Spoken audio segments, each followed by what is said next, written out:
What if the clearest thing you could offer your horse was nothing? No constant pressure, no micromanaging, just relaxed awareness, clear boundaries, and the ability to notice what your horse is telling you in each moment. In this episode, Stacey Carter of Heart Centered Horsemanship explains why non-dominance isn't passivity, how horses respond to who we are long before they respond to what we ask, and why doing less may be the key to a safer, softer, more connected partnership. Welcome, friends and fellow horse fiends. I'm Anna Fox of Equus Enlightened, and I'm your host. This is the podcast for horse lovers who want more than simply getting their horse to behave. You want to feel confident in the saddle. You want to understand what your horse is trying to tell you. And you want the partnership you imagined when horses first captured your heart. Even if fear, frustration, or years of conflicting advice have made that connection feel harder to find. Here, we explore the science and soul of horsemanship, equine behavior, nervous system regulation, rider psychology, and compassionate training that helps you become a thinking rider who creates a thinking horse. Because you don't need more pressure, more perfection, or another person telling you to just push through. You need the awareness, skills, and confidence to make decisions that feel right for both you and your horse. Whether you're pursuing competition goals, rebuilding your confidence, or simply trying to understand why your horse did that thing they did, we'll explore the research, the real talk, and the small shifts that create more clarity, connection, and joy in and out of the saddle. And if this conversation helps you think differently about your horse or yourself, give this episode a like and subscribe to the channel Equus Enlightened on YouTube. You'll find more videos here to help you better understand, train, and build a stronger partnership with your horse. Now, grab your boots, take a deep breath. What are you waiting for? Come ride with me. Welcome, Stacey. It's great to have you on the Thinking Horse and Rider. Before we get started, can you just give us a little introduction to you and your business, Heart Centered Horsemanship?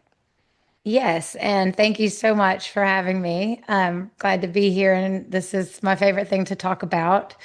So, Heart Centered Horsemanship was started 20 years ago. I think I officially named it that. I had a business primarily starting young horses and taking horses in for retraining. So, horses and the occasional mule that had behavior issues.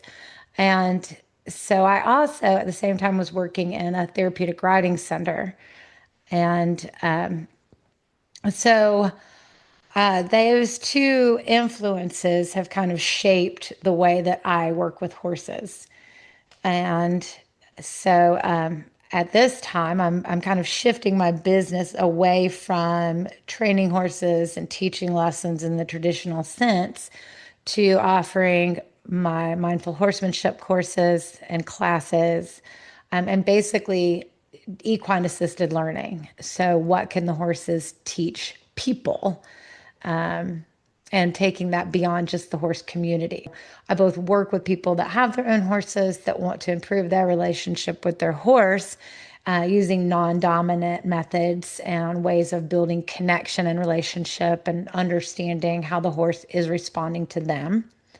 And then also people that want to integrate horses into their programs in a way that people are learning skills like self regulation, more self awareness, relationship skills, and things of that nature through interacting with the horses.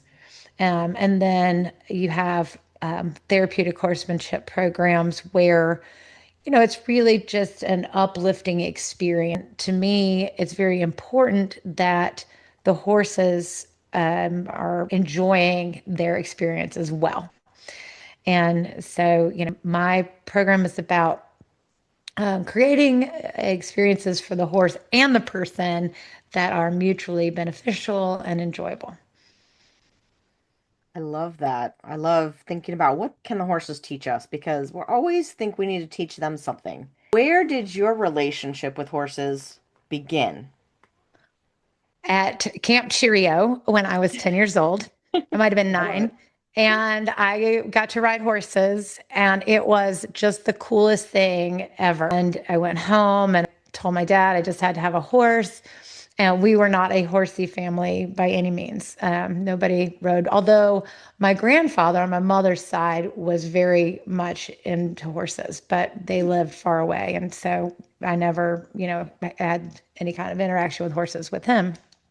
Um, but maybe it was in my genes, you know. After about a year of begging, my dad did bring home a horse. I didn't really know anything. I'd ridden at summer camp, and I was scared of her. And my mom was like, well, maybe I should also learn some things about horses. So we did Pony Club together. She was a DC, and I was in the Yankee Valley Pony Club and did that for years through high school and was an event rider. That was my passion. And also fox hunted. I whipped in for the Yankee Valley Hounds. I came from a pretty traditional background in Hmm. that sense. So, how did you get to the philosophy that you work from today? So, I grew up actually in the more hunter world, but then got into eventing later. And traditionally, it's not the most mindful, heart, horse centered type of Yes. environment, I guess. Right. Back then, I didn't really question what I did so much. And the horse's experience. If the horse was strong, you got a bigger bitch. Looking back now, I don't want to do that. And I did it because I was told to do it. Right. But seeing old videos makes me very sad. I went to Davidson College. I got a degree in medical ethics, pre-med, but decided I did not want to go to medical school. So I changed my mind. And then I was like, so now what? So, I got back into working with horses. I had taught lessons all through high school and I could make money at that until I figured out what to do for a real job. I wanted to travel and things, so I did that and ended up getting involved in therapeutic riding. That kind of brought together my love of horses as well as this sort of desire to be in the healing arts. I was a NARA certified instructor. So that means I'm pretty old. So before PATH, it was NARA, the North American Riding for the Handicapped Association. And then NARA sort of added on what was called EFMA at the time, Equine Facilitated Mental Health Association, sort of Mm. two organizations that were related. Barbara Rector had a lot to do with starting EFMA, and she was one of my mentors, huge influence on me. And this idea of that horses being sentient beings, horses having this ability to connect us with our higher self in a sense, sort of communicate with us on a higher level, and had fortunate to have some really cool experiences with her. And so that really affected me a lot. When when it became PATH and they first offered a certification as an equine specialist in mental health and learning, that's what I wanted to do.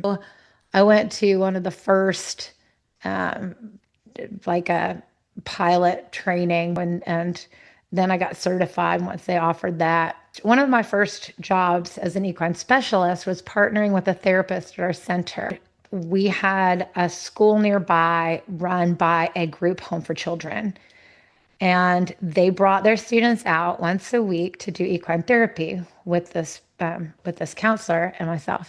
These kids had really horrifying stories. All had been removed from their home, and most had been abused. They saw the lunge whip and they're just like, "Oh, we're going to hit the horse." That was kind of the expectation, and I was Mm. like, "No, we're not."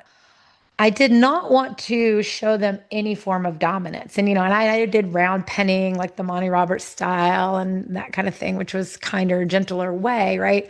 But I still was like, God, that's still kind of dominance, we're still kind Mm. of pushing them until they give in. You have a choice to run or to stand here, but that's dominance. So what is not how do I start these horses without dominance? How can I be congruent and do the same thing over here in my business as what I'm teaching these children? I'm not going to teach these children dominance. I think I really, at that time, made a commitment to, like, I'm going to figure this out, okay, to understand this.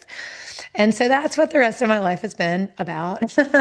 um, and so what I discovered is that um, it's about, the setting boundaries, how we show up, all the things that I teach in my mindful horsemanship class.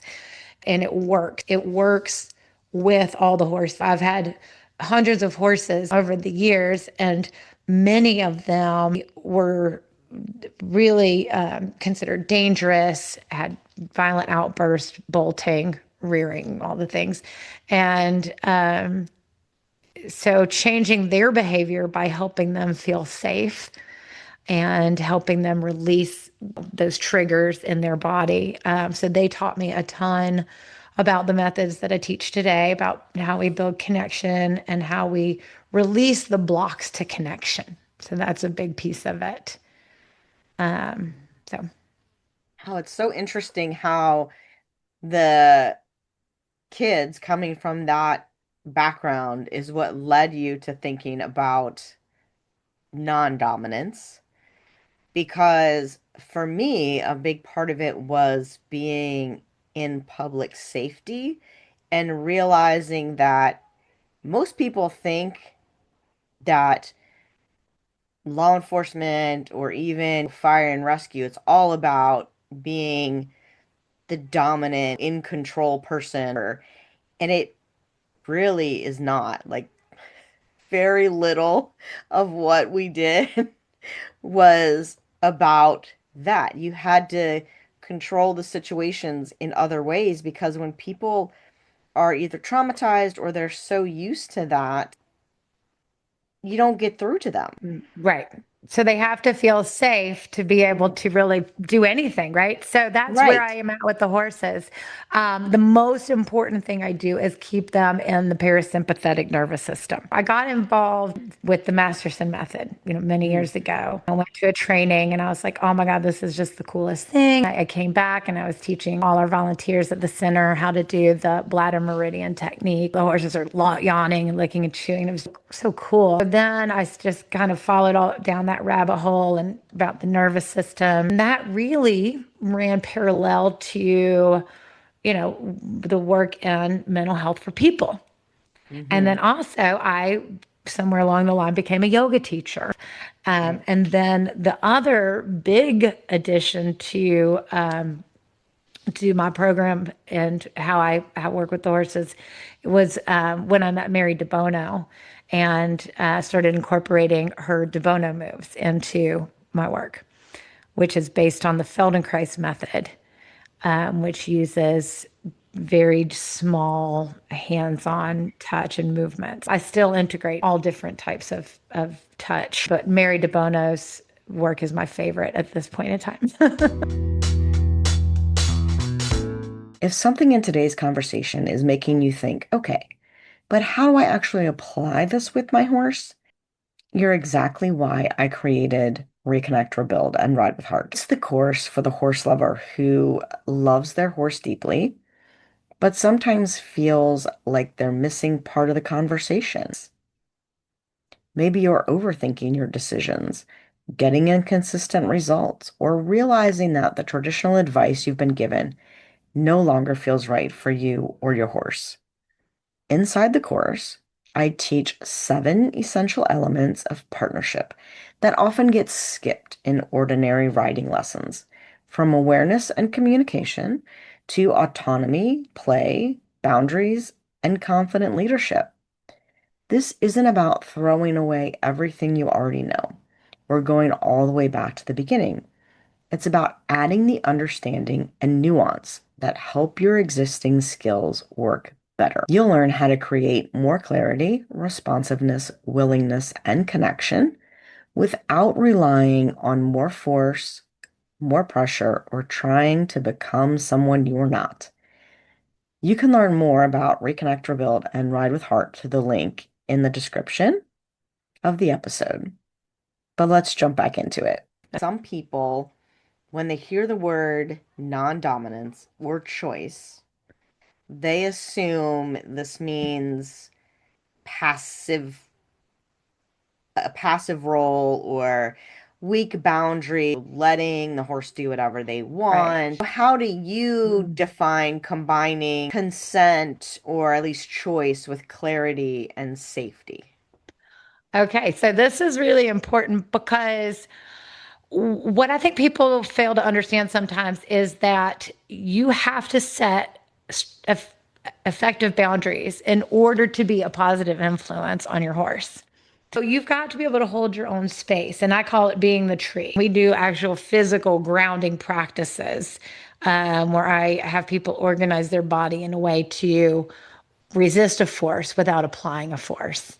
And Mm, and so this idea of being able to hold your space, to set boundaries. So if that means swinging a rope or waving a wand, whatever, it's so important that horse responds to your boundaries, and then they can start to organize around you. So this has nothing to do with training it. It's how they're experiencing you in that moment. Can they push and pull on you? Being aware of that is really key, and most people are not.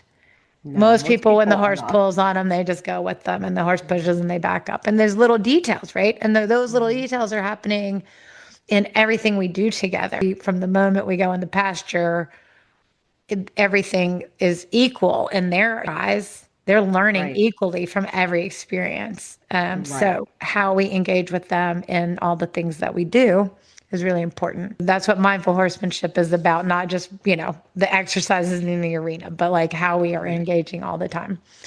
So right. yeah, so they need to learn to organize around you, but also that you're safe and not threatening. You can resist a force without applying a force, right? And then Right. within that space, you can encourage the horse to soften, to release bracing and resistance so that they will more easily comply. You can add a little positive reinforcement. So, like, I'm going to get a yes once I make sure the horse has all their needs taken care of and I coax them a little bit, Right. I'm going to get the yes. It might be like, oh, I guess so. Like Right. if you say Right, so, right. Today it might be but a, we'll oh, take it. oh, okay. I run a lesson program. We have to do the things, but I might offer them a little more positive reinforcement. We might spend a little more time on the de bono moves. And we might do more of the what I call the feel good stuff. So if Hmm. my horse is all of a sudden doesn't really want to be caught, I'm like, okay, we need to not just pop the saddle on and go for a ride. We need to go back and do the other things so that they're having a good experience. Do we ride them in a way that feels good in their body? Do we help them find healthy movement with a rider? And that's where the dressage comes in. To me, dressage is about developing healthy movement with the rider and that softness and suppleness and all those things that are so important. It's not about what they look like, Right. how Do it they feels. feel good? I always Yeah, think, we want to make them feel better. We want them to feel good exactly. when we're riding them, not feel worse. And this is something I, explain to my students. Touch can feel good and it can feel very not good. Right. Movement can feel good and it can feel Mhm. very not good. Very not good. Right. So, So, how can we make sure our horses are having a good experience? yeah. Yeah. And what does mindfulness mean to you in the context of being with horses? Because I feel like a lot of people just struggle with mindfulness in general, Hmm. let alone when you put a horse in front of them. Right. So, this is why I start my clinics on the mat or chair options or whatever, but we're off the horse. We're not even near a horse when we began. And so that we notice our breathing, we tune into our bodies, we tune into the movements, how we're doing the movements, all the things that the horses are going to respond to. We bring awareness before we even start to engage with the horse. Mindfulness with the horses means noticing what the horse is doing in each moment and responding in a way that creates the outcome that we want. We have to be aware of the horse and of our own responses and be intentional about it. So if a horse spooks, our unconscious response is going to be to tense up, to hold our breath, to feel the need to control. Our more aware, intentional response could be to calm ourselves, to take a deep breath, to soften in our body, and to offer our horse reassurance and connection. It's those details. Yeah, I love that. You say that mindfulness horsemanship is less about training the horses and more about educating the humans. I think that's so true. What are we asking the humans to learn then? I guess we'll start with how we show up, and that is how do you regulate your own nervous system? In other words, there are things that we can do that you might think of it as activating the vagus nerve or, however you want. I'm not a neuroscientist. I'm sorry, I've got a fly buzzing around. Farm life, right? I do have horses right outside my door, so it happens. So, how do we use our breathing, our awareness, and our presence to be a calming influence? Or if we need to be an activating influence, how can we bring our energy up? So, being aware of our energy and being able to intentionally, what I call grounding or calming versus activating and energizing. How are we using our energy? But then the other thing is how are we using our movement? So are we moving towards them, away from them? Are we being still? How are we using our body language? Our position relative to the horse. So if I'm behind them, I might be pushing them. If I'm beside them, I might be turning them. If I'm in front, I might be stopping or leading. Understanding how horses communicate with each other naturally. I talk about teaching people the language of horses. And once you understand the language of horses, you can communicate effectively with any horse. You don't have to train them.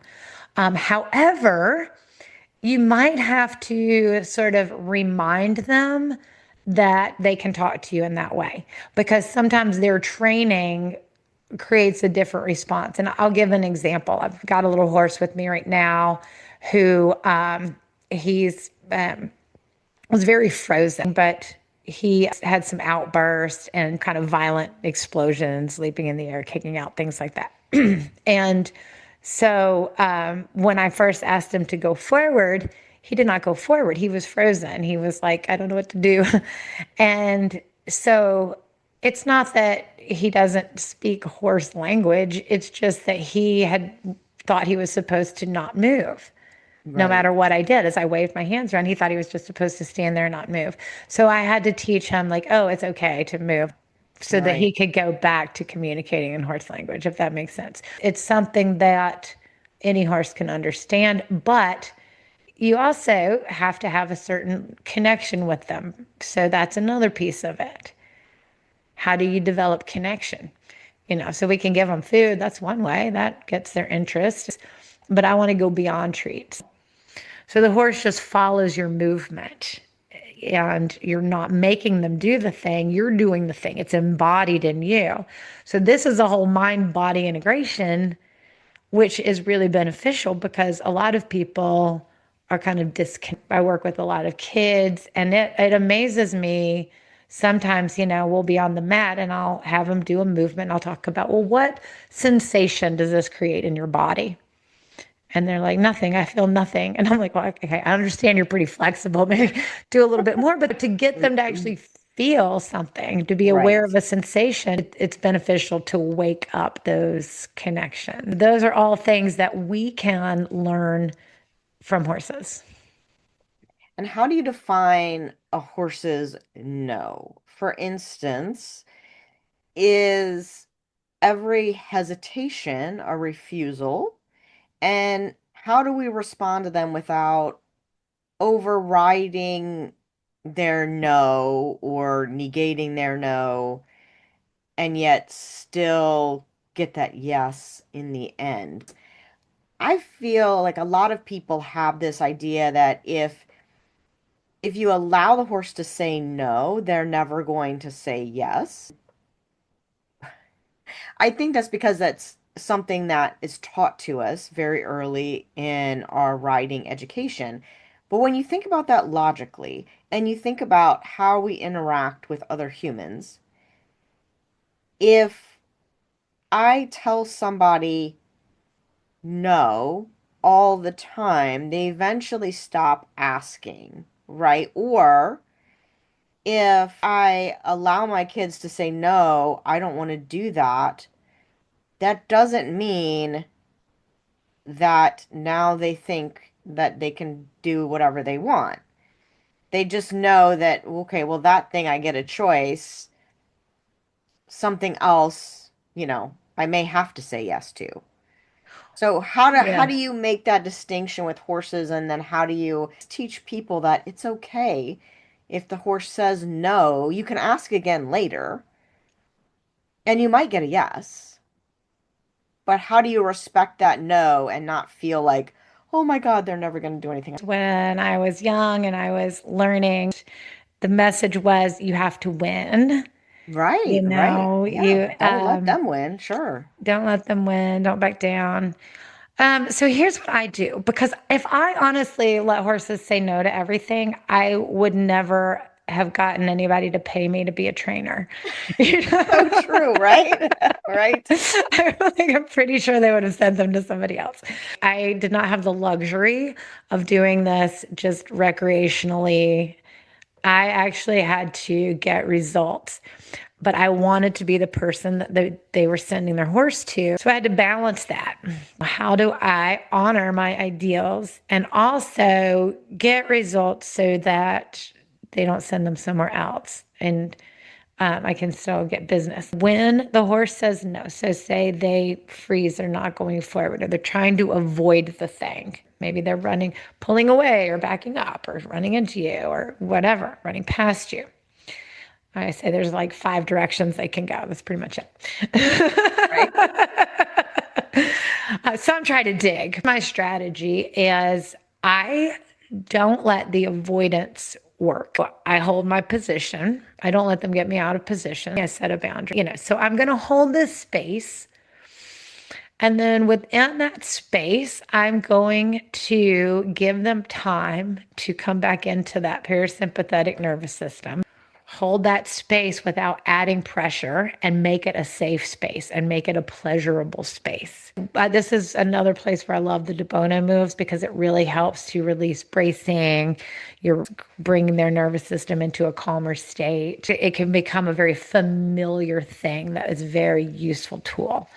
And so I'm going to give them time to soften, to become curious about the thing, perhaps, or maybe give them some positive reinforcement to explore the thing, but give them time. I was working with a horse last weekend, and it was my first session with her, and she was stomping at flies. I was like, well, try to put some fly spray on. And the lady was like, she does not like fly spray. I was like, okay, good. Let's see what happens. And the hard no. And she's backing up and trying to run past me. I'm just following and going with her and encouraging her to respond to my boundaries, to soften and relax. I never sprayed her with the fly spray that day. The best I could do was spray a rag and rub her. And even that was a struggle. I did not get a yes or even a I'll think about it on the fly spray bottle.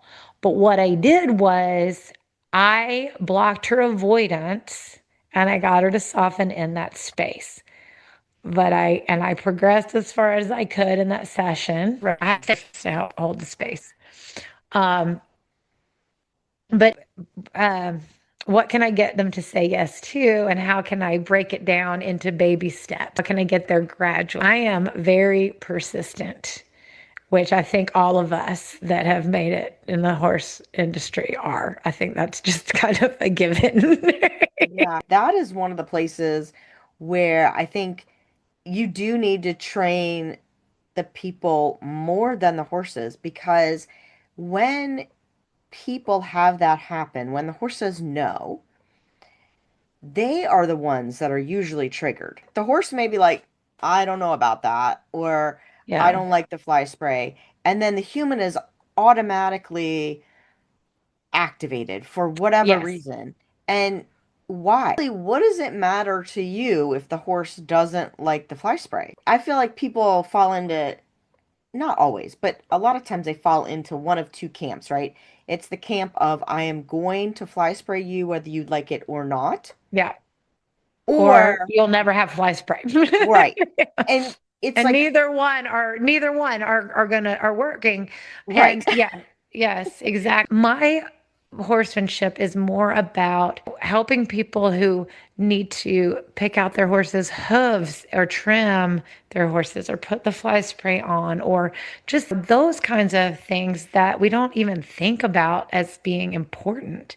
But if right, you're the caretaker, these things are important. And not only that, if you can work through this fly spray thing, boy, is that going to open up the possibilities of what you're doing in the arena, on the trail, whatever it is. yeah, So like the same thing's going to apply to the horse trailer. If the horse is avoiding the horse trailer, then how do I hold that space without adding pressure or making it a scarier experience, but also not let them avoid it? Like that's not an option. We're just going to hang out here until it's okay, or, however many treats it takes, but we're not going to avoid it. And so the only way for that to work is to teach the people how to block the avoidance and hold that space. One of the reasons I shifted my business model is because with all of these horses that I've worked with, these rescued horses and, horses with, challenges, I saw that they would quickly regress no matter what I did. Those behaviors are going to surface at some point.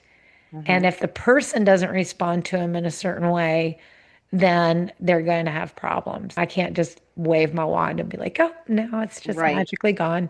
Magically Like, gone. I just don't. Right, A lot of trainers feel pressured to make those results happen. And that's again why I've shifted away from competition because it creates a lot of pressure. Why can't just the enjoyment of our horses in the day to day be right. enough? Be And enough. I get it's fun to go and do stuff. And I grew up competing and I was, absolutely addicted to cross country and, lived for it. I don't think there's anything wrong with that. I do think that the people that are offering the sport should keep the animal welfare in mind. When you're sacrificing that, like, why? What are you even doing?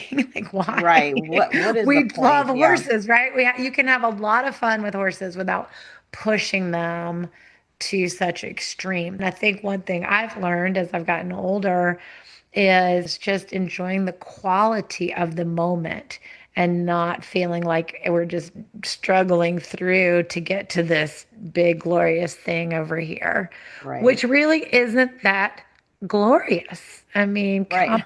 What's the competition, glory, right? you're right. It's like, well, my Yeah. stomach hurts a little bit. I'm sweating in this coat, and Right. And I'm gonna get a like, stupid 10-cent ribbon, right? Yeah. Yeah, I have a ton of them though. actually, I do have students that want to compete, and I'm starting to look into online showing. So maybe we'll Hmm. go that route. My horse, who's now 32, we did dressage primarily, and we had the best time. He really taught me how to go about going to shows, do the competing. Yes, want to be successful, but also have his best interests in mind. And he's a big ham. He loved to be in the show ring. But if I was too much, he did not perform well. I had to be in a certain state to get really good rides from this horse. So it was such a great education. I think it can be done. I think there are some people out there that are doing it or at least Yeah. trying to do it well. But yeah, it's hard. It's I hard. agree. And honestly, I had a lot of fun competing. And if it weren't for the time and the expense and that I just am focused on other things, I'm not opposed to it. I'd like to have more students that are competing so that the value of this approach could be seen. I have a kid that's come to some of my classes that does barrel racing, who I would not consider my niche market, but we have a lot of barrel racers where I live. And she was like, I did the stuff that you showed me before a barrel race, and we ran our best race. I do programs for kids, and I do my mindful horsemanship classes, and doing clinics now would be sort of the equivalent of going to a competition for me. Like I get just as much thrill and excitement or Yes, more. So to me, I think that's replaced competing, doing the clinics. So anyway. I agree. We talked about humans and how we can sort of hold the space if the horse is saying no, but horses continually read our nervous systems, and then people are Yes. conflicted. Yes. So, what might they notice first, and then how might they respond to that conflict? I really see this because the same horse responds very differently to different people depending on what they're bringing. For instance, if the person is holding their breath or tense in their body, that their horse is going to very likely tense up. I have one little gelding that came with anxiety, who's been at our farm for a long time and is great, super safe with kids and everything. But that anxiety will come back up if he's around a person that's very tense and very nervous. I had a family come out. They were visiting a student and they wanted to participate, and I let them do it. They were being kind of impatient. I let the girl lead him without really going through all the things. And she did all the wrong things, and poor Denny just had a little moment and pulled away from her. I saw that he was responding to her, and it happened very quickly. Nobody got hurt or anything like that, but it just reminded me because this horse is very safe and dependable in general. But it reminded me, like I was saying, about how those things can come back up because he kind of started out that way when he arrived. Um, Another example is Zella, who was another horse that I adopted. And then, fortunately, the people that own the farm that I teach out of bought her. And she's a little Arabian mare who was abandoned and was, considered very difficult. She couldn't be caught. That's why she was abandoned. And would act out very spooky, explosive type behavior. Now she's like really one of my best kids' horses. I've got 4-year-olds trotting her around. and but if a student is leading her and they get distracted, if they're not present, she Hmm. gets very irritated. She's pinning her ears, she's Hmm. doing all the mare things. And so I know immediately you need to focus. Where are you? I see that, and I know you do too. I think anybody that teaches that really has that kind of awareness realizes sometimes it's like, okay, like something's going on and I can't even see it, but there's some tension somewhere in there. And can you let that go? Because your horse is really having a hard time with I always say, yeah, the that. horse is telling on you. I might not know what it is, but the horse is saying that Yeah. something is not right. Right. Once we start reading that and realizing it's not like, hey, you need to make the horse blah, blah, blah, but you need to do the thing. And Right. then the horse shifts. Yeah. I see. Yeah. And one of the reasons that people do the things that they do, and we were taught the things that we were about how you handle horses, was all based off safety, right? So I think a lot of it is just years of fear-based thinking. But how do you think mindfulness improves those practical matters, like safety, timing, boundaries? Mhm. Because that's one of the things that people always say, well, it's not safe if you don't do it this way, or it's not safe. Well, this is a big theme of the book that I'm working on. Why do humans need to be dominant? I have so many thoughts about this, Stacey. It would have to be a whole other episode. It comes down to safety, right? So Hmm. there's something that's bigger and more powerful than we are. And so we have this sense that, well, if I can control it, and Hmm. have power over it, Hmm. and it submits to me. that I'm safer. This mentality has kind of ruled the horse world for a very, very long time. I think the Native Americans might have had a little different approach, but the Mongolians were probably all about dominance, and Hmm. so this is where we started, right? Right. Yeah. So we haven't gotten far from that. And, um, okay, so when the horse submits, that is not a state of the parasympathetic nervous system. So, the sympathetic nervous system, the ways that we cope with threat, can be fight, flight, freeze, and fawn. A lot of what people consider good training is putting a horse into the fawn or submissive response. In other words, I will do what you want, just don't hurt me. Hmm. And so that is not the same as feeling safe. When the horse feels safe, we are actually truly safer. They're much less likely to go quickly to a flight or a fight response. So, a horse that's tense and nervous, they're the ones that, like, I don't know what happened. They just started bucking out of the blue. I'm like, well, no, they didn't. They did not feel safe before they started bucking, right? So we can learn to read the signs and to restore a sense of safety. And then to even ground the horse more so that if we think of this sort of on a scale, appears like pure flight bolting, and then down here is having a nap. Ideally, we're kind of somewhere in here as we're engaging with our horses. When they start to escalate and come up here, we need to recognize that and bring it back down. And then for a horse that's sort of always here, we might want to bring their baseline down. Learning how to do that creates a much safer situation than putting the horse into a submissive state. I have a horse with me right now. The lady is just absolutely convinced this horse is not safe. She doesn't want him around children. She thinks he's dangerous because he's acted out. And my first impression with him is, well, he's in a freeze state.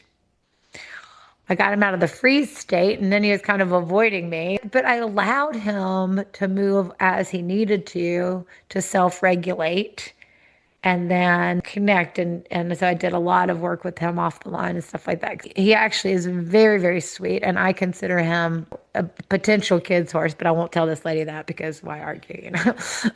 I'm just hoping one of my clients buys him and it'll be her granddaughter's horse down the road. So, again, a horse that is in that submissive state might act out if they are no longer being held in that submissive state, if the person's not being dominant. I think you've probably seen this. I've seen it many, many times. Somebody gets a horse, the horse is like, oh, they just behaved perfectly. They did everything like a little robot, da da da. And they got him home, and all of a sudden, they're a little demon because that person is giving them more choice and sort of having a different relationship.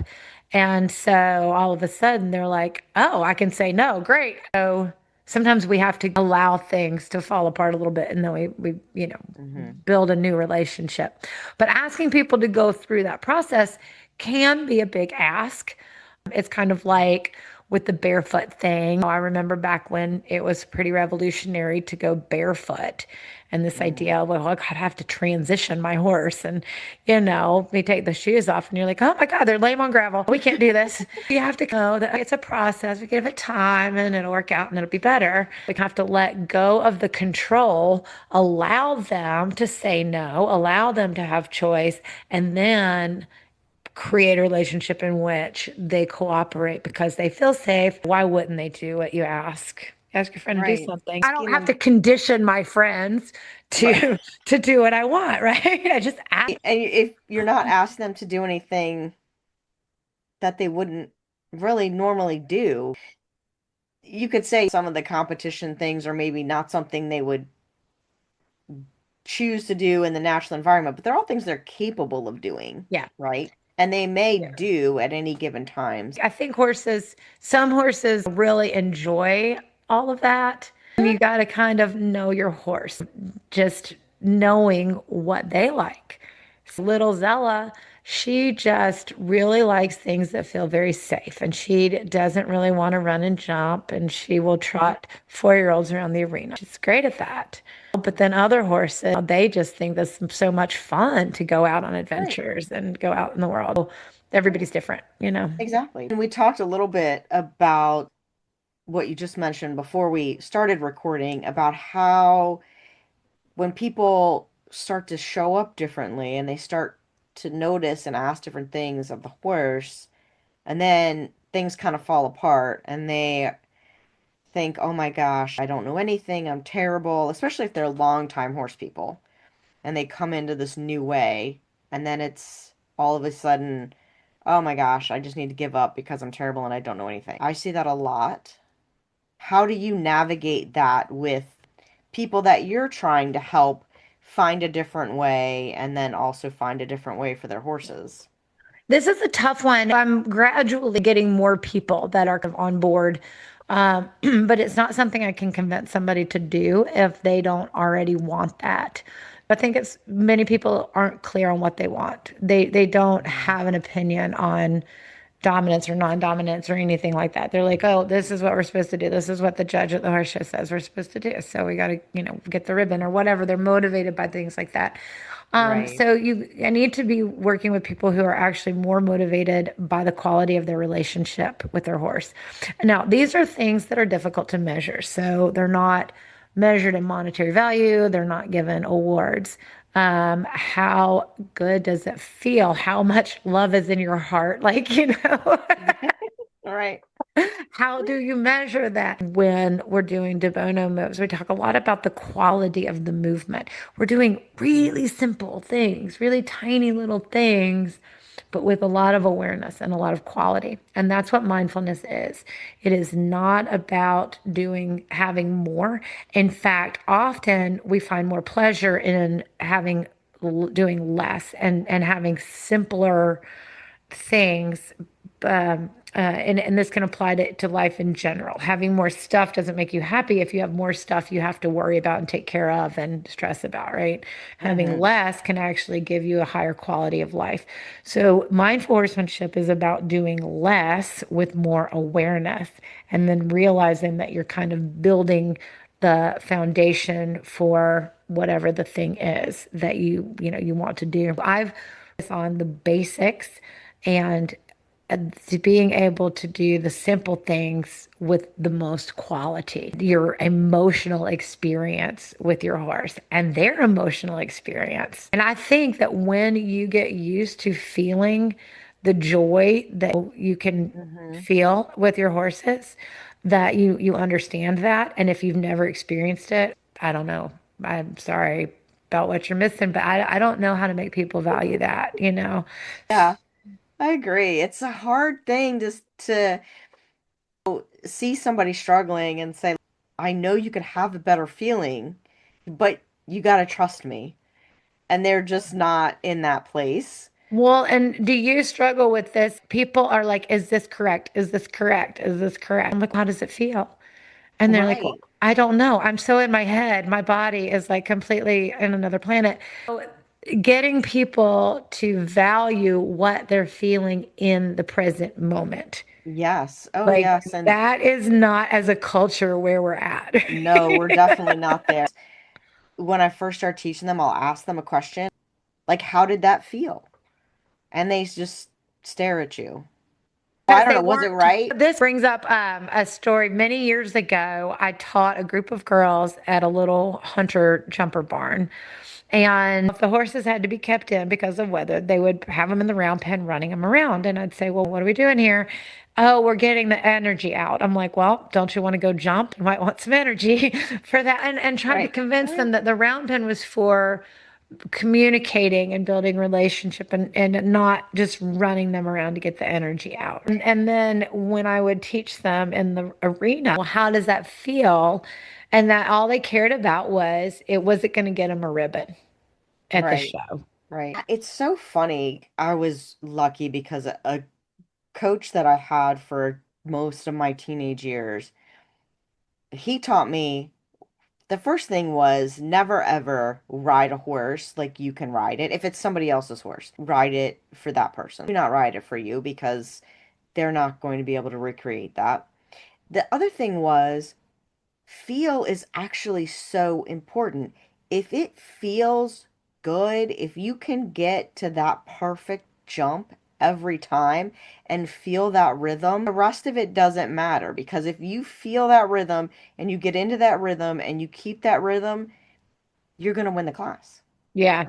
So why did we get into this like analytical, is that right? Because if it doesn't feel good, then either you or the horse are struggling to make it happen and you're not going to get a good score. And this is cultural, and this is where there's kind of a paradigm shift happening. This is something that has kind of driven me crazy for a long time.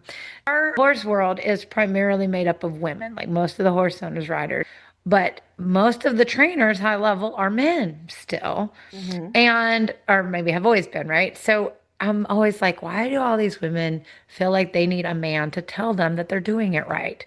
It just would infuriate me. I'm like, trust your sense, trust your intuition, trust what you're feeling. These are all the more feminine qualities. So we're up against the patriarchy, is what I'm telling you. Like we That have is been true too. trained to believe that somebody has to tell us when we're doing it right. That's true. Where I didn't realize that what I was doing, following this path, was going to be kind of revolutionary in a way. But I'm like, wow, this is really going against a very ingrained belief. Somebody's out there measuring you to see if you're living up to it. I think it's so funny because that coach that taught me those things would be the least feminine man you probably would ever be around. If you saw him in the grocery store or whatever, this is a dude's dude. He was taught by a woman, who is a legendary hunter trainer, but was that what shaped him? Was it his own parents, his mom? I don't know. So Well, it's the such an origin, interesting but the thing. origin of the hunters is a horse that would be pleasant to ride in the hunt field. Right. And I tried to go back to what is true, what is real. So let's talk about an example of leg position. To me, a correct leg position is the one that you would have if you were standing on the ground. So if I Right. got in like a chair pose, Right. first of all, my back would not be round. It would be extended and basically a 2 point. And you see all these hunters with their round backs, which I can't understand. There is exactly one position my leg can be in that I would not be falling forward or falling backwards. Yep. To me, that's a correct leg position. Hmm. You know, you can have all these fads. Let's see who can be double jointed and have their heels as far forward as possible. But I'm trying to get back to that balance, that center. What is naturally the most sustainable, the most sense of ease and flow. So it's very Taoist. The Yeah. Tao cannot be defined. You just kind of have to find the flow, Right. right? And people have a hard time with that, though. In this culture, we want defined. We want to Yeah. know. Someone feels drawn to this approach, heart-centered horsemanship. What learning opportunities are you currently offering? So I have an online course that I have recently created, and I offer with that coaching and weekly Zoom chats. And I have in-person classes twice a week in Mount Ola, North Carolina. People can come to a mindful horsemanship class.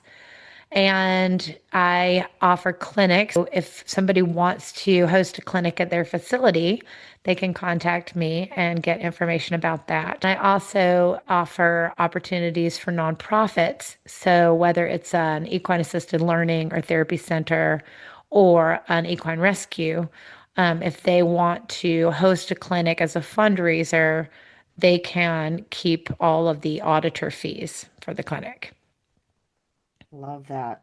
Each week, we give our listeners a 10-minute experiment, something small and concrete they can try with their horses.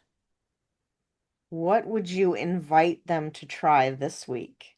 Okay, so I'm ready for this one. It's going to sound easier than it is, but the practice is doing nothing.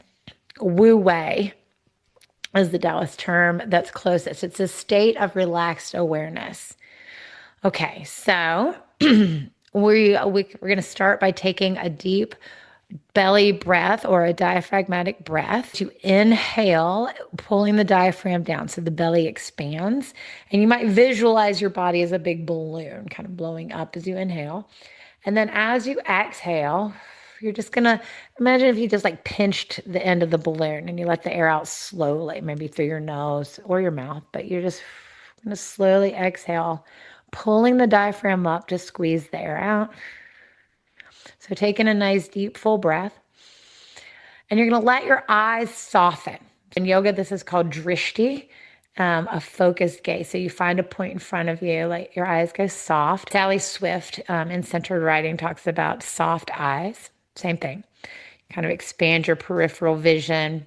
This can help to put you in more of that parasympathetic nervous system as well. With each exhale, just noticing where in your body you can let go of effort, let go of unnecessary muscle tension and effort. Maybe you imagine that you have a cord attached to the crown of your head that's sort of drawing you up towards the sky, and your shoulders and hips come into alignment, and you're just letting go of any extra effort, doing the least amount possible. This is going back to nothing.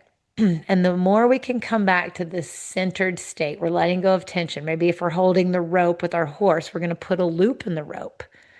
Now I have to be able to set a clear boundary and let that go to be able to go back to nothing. So if I am holding tension and I'm holding onto my horse to keep them from moving away or running me over or whatever, I can't let go. I can't go back to nothing. Letting go of pressure on the reins, going back to nothing. Letting go of gripping with the legs. We can always release more. So I say releasing tension is like doing your laundry, right? Or cleaning your house. Like you're never done. It's always more happening.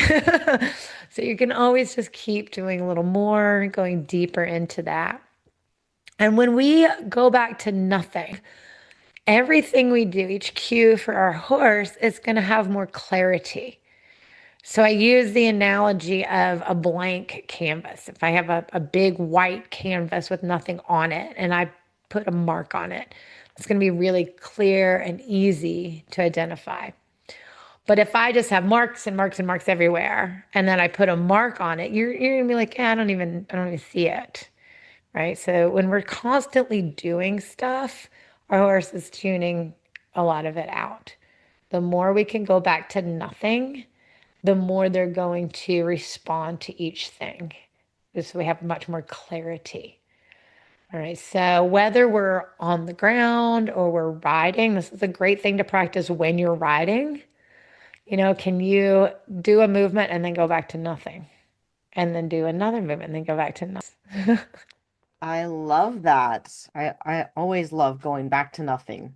It's such a great exercise because most people don't practice it at all or And enough it's or not should. it's not a passive thing, right? Doing nothing. It's sort of like non-dominance is not passive. We feel the need for control and dominance because we're trying to stay safe. What do you wish every person understood before they asked anything of a horse?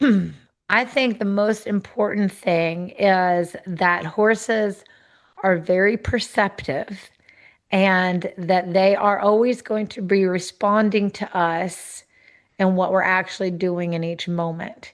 And so rather than focusing on what we are making the horse do, if we shift our awareness to what we are doing in response to what the horse is doing in each moment, then we can create the outcomes that we actually want. So often the horse is responding to the person, and the person is trying to teach them to do something else.